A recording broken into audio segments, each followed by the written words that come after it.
Hi, fourth grade. So we're going to pick up with chapter 7, the best news of the century. So what's the best news going to be?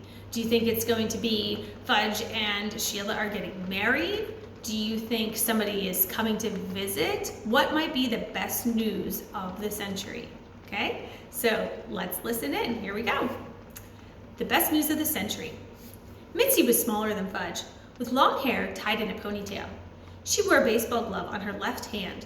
Mrs. A introduced us to her as soon as we got to the house. "This is Fudge Feather," she said, "and this is his big brother." She put her finger to her mouth and paused. "Peter," I said, helping her out. I don't know why people can always remember Fudge's name, but never mind. Who else do you remember from the Tales of a Fourth Grade Nothing? Who forgot Peter's name?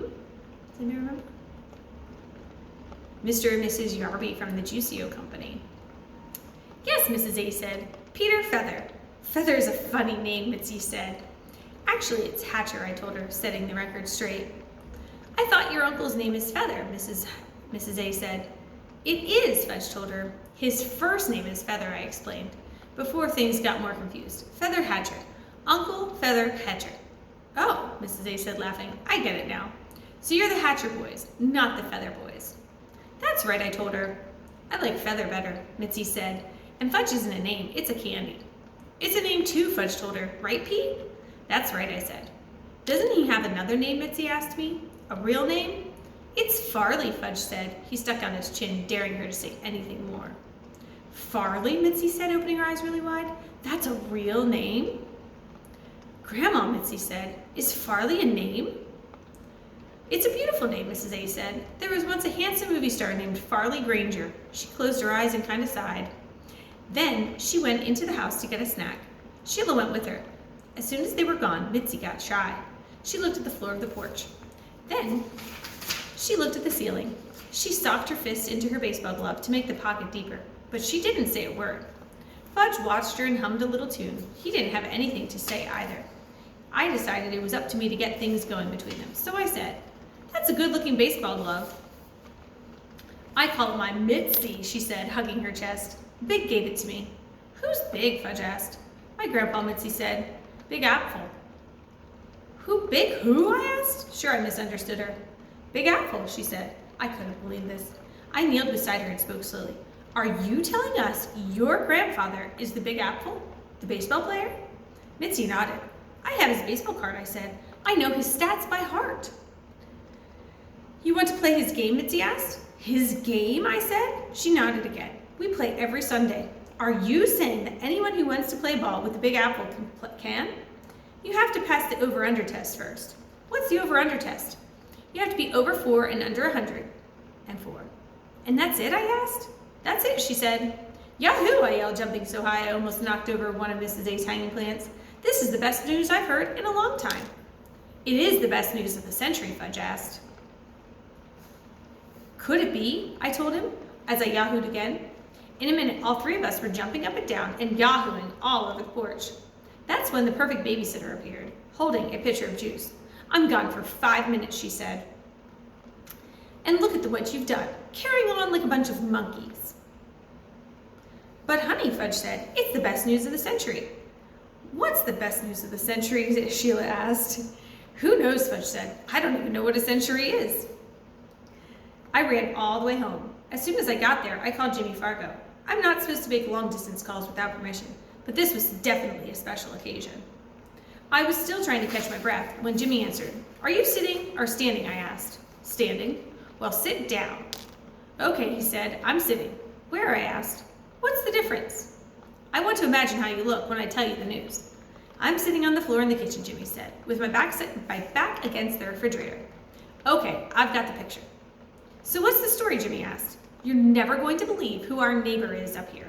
I paused for a second, took a deep breath, and then I dropped the news. "The Big Apple." Jimmy didn't say anything. "You fainted, right?" I said. "No." "But you're speechless." "No." "You don't believe me?" "I believe you," Jimmy said, "but I don't get it. Did you say Big Apple? Is your neighbor or what?" I said Big Apple, the Red Sox player, the greatest center fielder of all time. Ty Cobb was the greatest center fielder of all time, or maybe Willie Mays. I wasn't going to argue with Jimmy. Instead, I explained that this was a chance for us to play ball with one of the greats. I reminded him to bring his glove and his Mets cap to me. Then I waited for him to say something. When he didn't, I asked, "Are you still there?" "I strike out a lot," he finally said. "Who doesn't? Probably Big Apple." "We're not talking about the major leagues. We're talking about your basic Sunday ball game." "Speaking of basic," Jimmy said, "how's it going with Queen of Cooties?" I hardly ever see her. She's got a job, babysitting." "That's a relief," Jimmy said. I didn't tell him who she was babysitting. I couldn't get to sleep that night. I kept thinking about Jimmy and me playing on a ball field with Big Apple's team. That reminded me that Jimmy still doesn't know we're sharing a house with the Tubmans. I'll have to come up with a good excuse, and soon, or I'll never hear the end of it from him. I tossed and turned as Fudge babbled in his sleep. I gave him a kick, and he rolled over. After a while, I got out of bed and tiptoed down the hall to the bathroom. It's so quiet in the country and dark. In the city, it's never dark. You can always look out your window and see lights. It's never quiet there either. You can hear the buzz of traffic, even in the middle of the night. I used the toilet, then flushed. And that's when it came to me, the perfect excuse for sharing a house with the Tubmans.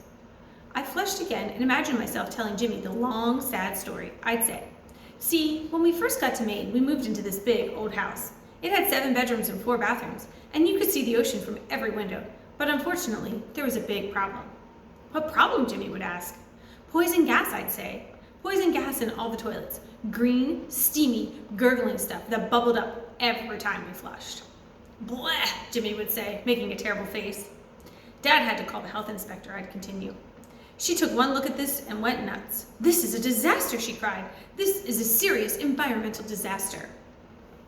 "So then what?" Jimmy would ask, biting his nails. "She condemned the place. Even though she was sorry about ruining our vacation, she had no choice. The police came and boarded up the house. They nailed a sign to the front door. 'Warning, poison gas in toilets. Flush at your own risk.' 'Wow,' Jimmy would say, 'you're lucky you got out alive.' And I'd say, 'Yeah, I know.' A brilliant story," I told myself as I turned out the bathroom light. Jimmy's very big on environmental issues. What do you think? Is this a good story? Do you think Jimmy's going to believe this, that there was green gas coming out of the toilets?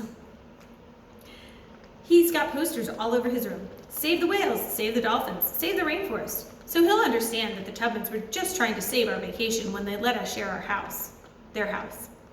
I went back to my room and got in bed. This time, I had no trouble falling asleep. And that is the end of chapter 7. We're going to stop there. The next chapter is Fudge-a-mania.